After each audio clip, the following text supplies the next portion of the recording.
So now I'm here today to talk to you about controlling instincts. These are things that drive our life, things that make us who we are without us even knowing that they existed. It's something like the bubble that comes out and bursts in a lake. What makes that bubble are very small bubbles that starts at the very bottom of the lake, either from a fish or from the ground or from a plant which is there. When it's going up, they really come together and they make a big bubble that bursts. And all you see at the top is the bursting of the bubble. You don't know how it started. When we talk, our thoughts, our action, our reaction, the way we talk to others happen exactly in the same way. So today I'm going to show you some of those small bubbles in your brain that forces you to be who you are. And then hopefully I can show you how you can use them to your advantage. The whole idea came with Toffler.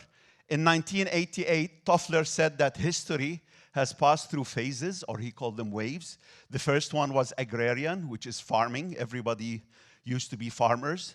Then it moved into the industrial age, where suddenly the season became a day, and people started working as industrial individuals who have a structure. And then he predicted that somehow history will go into the information age. And he did that in '88 before the internet was even there.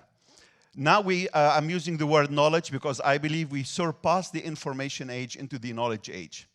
However, each one of us, whether we are farmers or industrials or working in the field or working on computers, we have traces of what these three waves have built into us.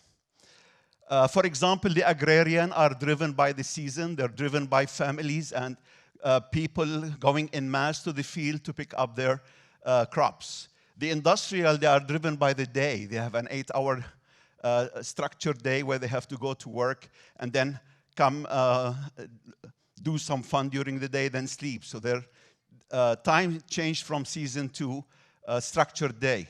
The knowledge people now, they're living in a totally different way. Their mentality, the games they play when they're little bit kids, it creates some instincts. For example, time to them is multi-zoned. They can really understand how time at the moment now is day somewhere, night somewhere else. So let me give you some examples. I'll start with time. We all know time. We all believe in time. We always fight with each other about the time and the concept. However, each one of us interprets it differently. The agrarian interprets time based on season. It's flexible, you know. The industrial, they do it based on a day. It's structured. It's 8 hours. The knowledge, they do it based on the nanosecond. They literally can sense the nanosecond. For example, if you want to know if a person is what type, you tell him, I want to see you tomorrow. If his reply was, I'll see you in the afternoon, he's agrarian. Afternoon is 3-4 hours. To an industrial, drives them crazy. You know, what do you mean in the afternoon? I want to know exactly when you want me. Then the industrial, they will tell you 10-ish, 8-ish, 9-ish. So they use that. You notice now their time is more firm. The knowledge person will have time as worked. You will not understand that, so let me give you examples of each. My brother, I used to visit him once a week every year, so I wanted really to spend quality time with him. He is more agrarian, so I'll tell him I want to see you at 1, he'll come at 3, that's normal to him. So I made sure that he sticks with me. I told him I want you to follow my time, 1 is 1. One day I told him I need you desperately to help me with something, can I see you tomorrow at 1? He said yes, he said 1 my time, definitely I'll be there. We were driving in the car, he saw a friend, he told him I need to see you, can I see you tomorrow at 1? You know, my brother said, yeah, of course, I'll be available. So I became mad, you know. I told him, how dare you do that to me? I need you at 1. He said, don't worry, he'll show up at 3. So they understand each other, you know. While with the knowledge age, I'll give you an example of my son. Again, I needed him to help me with one of my projects. He was visiting us from Edmonton. He was going back on Sunday at 1 o'clock. So I asked him, can I see you? He said, yeah, Dad, how about 3 o'clock on Sunday?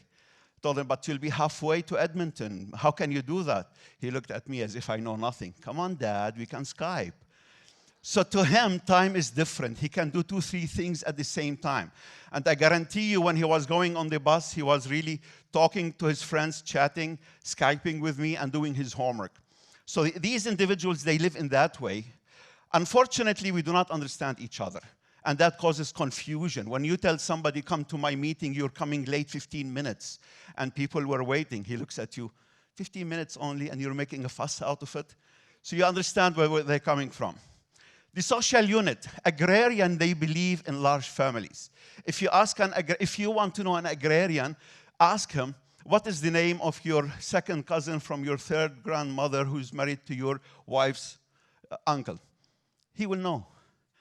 If you ask an industrial, when did you meet your uncle? He said, oh, I see him always in Christmas. Was it this Christmas or the previous Christmas? So the industrial only, they relate to their direct family, children, parents. If they're lucky, they might consider their uncles and they might know about them. The knowledgean people, they are creating a new way of friendship. You know, in case of my son, he has maybe 6 very close friends that he is physically close to them. He might have another 10 acquaintances that he sees. However, he has thousands of friends online. When I have a problem with computers, usually I ask him, can you help me? Yeah, of course, Dad. Give me half an hour. He'll go, come back with a solution, which is elegant. So I ask him, how did you do that? Oh, he's my friend. He gave me the answer. Who's your friend? Geek123X. Who is he? You know, I don't know. Is he a boy or a girl? I don't know. Where does he live? I don't know, you know. But they are close, you know. So there is that kind of family type, if you want to call it, that the knowledgean are starting to live through. Security. Agrarian, they believe in land. Even if they are very poor and they have a huge amount of land, they are not willing to sell it because really they feel secure with the land. Industrial, they believe in money. And you've heard that. If somebody say to his uncle or cousin, sorry, I had to take the money from you, we get lost, because business is business. So to them, money is the center of their work. Time is money. Those who believe that time is money are the industrial age. The knowledgean, they believe in knowledge. They believe in getting information when it is needed. It is far important to them than money or possession. However, they're extremely lucky because they make money and they don't know how they're making the money.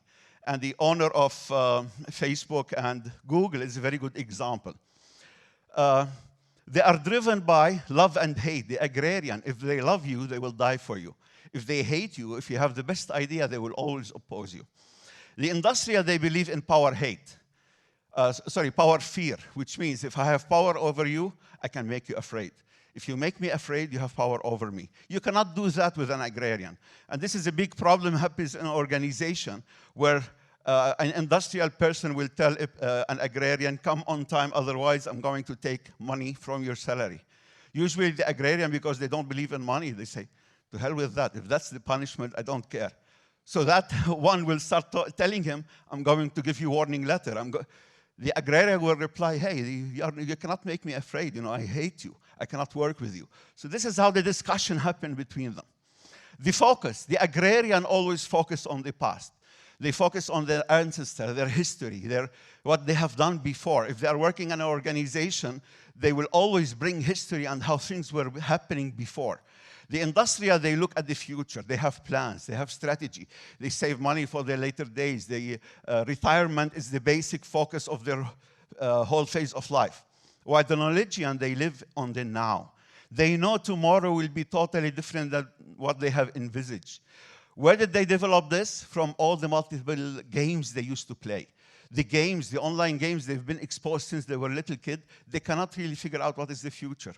The other thing for them is they have lived in the undo environment. You know, we were brought up that we have only one chance. If we lose the chance, it's gone.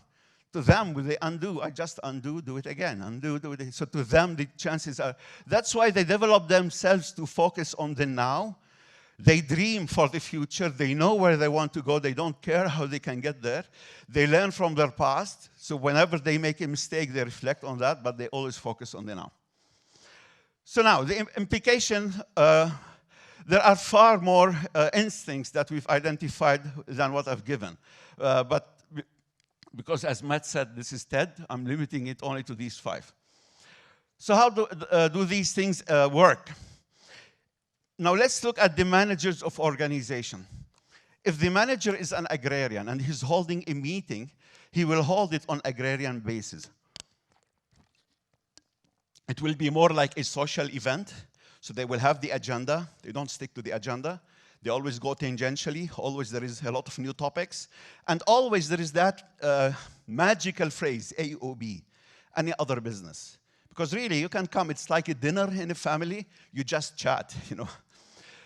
An industrial manager will be extremely structured.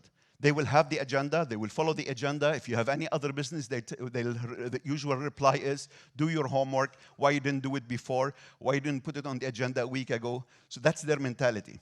The knowledgean, they don't meet. You know, they say, why? We have Skype. We can email each other. We can talk through if I want something from you, I can do it in real time. Money. The agrarian manager translates the concept of land, which is possession, which is something you hold, to saving. So whenever you offer a project to a manager, the first idea that comes to his mind, how can we save money? How can we reduce the cost? The industrial, they will focus on return on investment. Okay, how much more money I can make? The knowledgean will tell you, money? Why you're talking about it? And you tell him, you need to get money to do stuff. Say, no, you've seen Malik. You know how he really did his work with nothing practically, and things really come to them as a money. Strategy. Agrarian believe that strategy and planning is useless, is a waste of time. However, they go to and take their MBA from a big university, and they come and work in organization, and the first thing they need to know, they have to do is strategic planning. They do the strategic planning. They don't stick to it. They don't know why they have to, oh, my boss said I have to do a strategic planning. Who can help me with that? You know? While the industrial person believe in as a core value. They cannot work without planning for the future. The knowledgean, they feel it's a waste of time. Because you're planning for something that's going to change later on. Why you're making me waste my time now to work on it? Now, the collective group of people who are forming a society or a company or an organization always influence the personality of the organization. I believe that organizations have personalities based on the critical mass of its employee. If the critical mass are agrarian, the organization in its entirety will follow an agrarian model. If it is industrial, it is the same thing. So let me give you an idea about how you can identify the organization.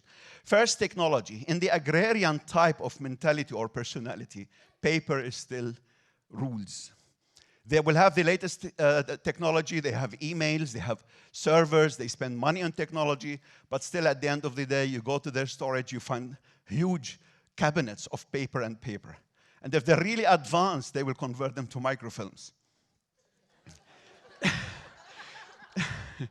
The industrial organization, they believe in structure. They want everything to be in place. That's why they use the database. So they spend a lot of money on having servers with a high security so that they can keep their information within their organization. While the knowledge organization, they believe in the internet.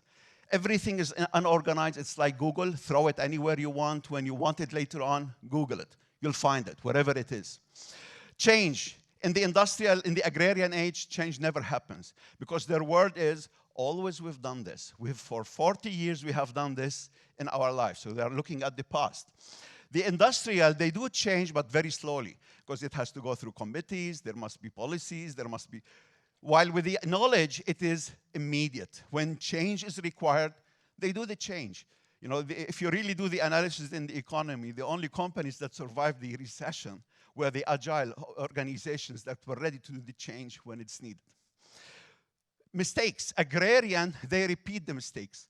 Not only that, in many cases, they celebrate the mistakes. And they sit down to analyze it, and they find so many reasons why it was correct, because that's how we've been doing it all our life. We don't have to change it. Industrial, they do the mistake once, but they don't do it again. The knowledgean, they never do the mistake in the first place. So now, how do you really understand yourself? Most probably, you try to figure out yourself, your boss, and your organization. If you are working within that same line. If you are working in an agrarian environment, you're agrarian and your boss is agrarian, you're happy, you're not stressed at work, you're enjoying your time at work. But if there is some misalignment between you, boss, and your organization, you're under stress. You hate Mondays. So if you keep saying, oh, it's Monday, or thank God it's Friday, really you have misalignment. As a lower rank, if you are in the lower rank, my advice to you is align yourself to your boss, whoever it is. You know, and the married men, don't forget it's your wives. Now, for the top executive, again, they need to have an alignment. If they have aligned everything within their organization, they have a very successful organization. However, if there is misalignment somewhere, they need the first thing to do is to align themselves to themselves. It means they think they are something, they want to be something different while they are totally a different category. I'll give you an example. An agrarian top executive might go to a conference and say, here's that project management is the best thing after sliced bread. So he comes to his organization, he say, project management. We want to be project management. So he pushes everybody towards that. However, he will always refuse to do planning. So the project management will not work. So really top managers, if they have problems in their organization, they need to align themselves to themselves. Middle managers, you are screwed. But not in the bad colloquial meaning only. You are the screw who's holding two different pieces together. You are very important. So you really need to develop yourself so that your head can fit exactly the screw that's going to screw you, and you are being screwed into something that you're comfortable with. No, but I'm talking about screws, okay? Now, the worst scenario is that if you're really bending, it means your boss is expecting something, your team have something else that they want to do, and you are in the middle. The best approach for you is to learn leadership from the middle. This is very important. You are leaders without even you knowing, but you are in the middle, and you need to figure out how to do that.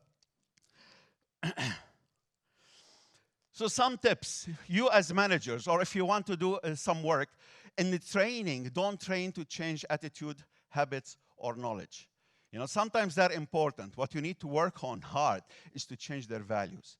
So you need to understand how they understand things and change that. For example, if you have an employee who never comes on time, and you tell him, I want to see you first thing in the morning. You know, you're giving him morning, which is 3-4 hours. Why? Because the way he imagines it is, where is the sun? Morning is that location. The industrial, they understand the watch. So if you really show him the time on a watch, you're changing his value of time from the sun thing to a watch thing. So that will really help aligning the organization. There is a major misalignment in education because education is built on industrial values. However, teachers are agrarian, and teachers trying to teach the industrial concept is very difficult. And finally, for Fort McMurray. Fort McMurray is a really very unique place in the world. Most of the people here are agrarian in their instincts, although they're working in the industry. While the whole town is a boom town.